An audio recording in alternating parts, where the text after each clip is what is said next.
الشيخ الشعراوي كانت قصه هو كان قالها، ان رزق الناس في الحاجات اللي بيستخدموها. معنى هو حتى كان قال مثال شهير كده: لو انت تاجر وخلصت تجاره وكسبت مليون جنيه وانت ماشي بيه، فعجبك سندوتش ب 10 جنيه فاشتريته وكلت السندوتش، بعد شويه توفاك الله موت. رزقك في القصه دي كلها ايه؟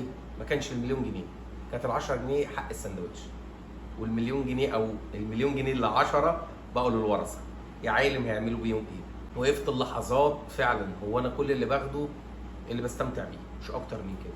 فبدات ابص انا عندي اهداف وحاجات نفسي احققها وانجح بيها، بس انا ما بختزلش الحياه في الهدف ده، لا، انا بمشي استمتع والبس واكل واخرج واسافر واتفسح، وفي نفس الوقت مش بسفه، لا، انا عارف انا ماشي على طريق ازاي، محتاج فلوس معينه عشان هدرس حاجات ومحتاجه فلوس كبيره، وفي نفس الوقت لا، انا عايش حياتي. انا ببقى شايف ان انا عندي هدفين، اهداف صغيره بقدر احققها وبقدر استمتع بالحياه ومشواره، في نفس الوقت هو ده ما بياخدنيش عن الهدف الكبير اللي انا عايز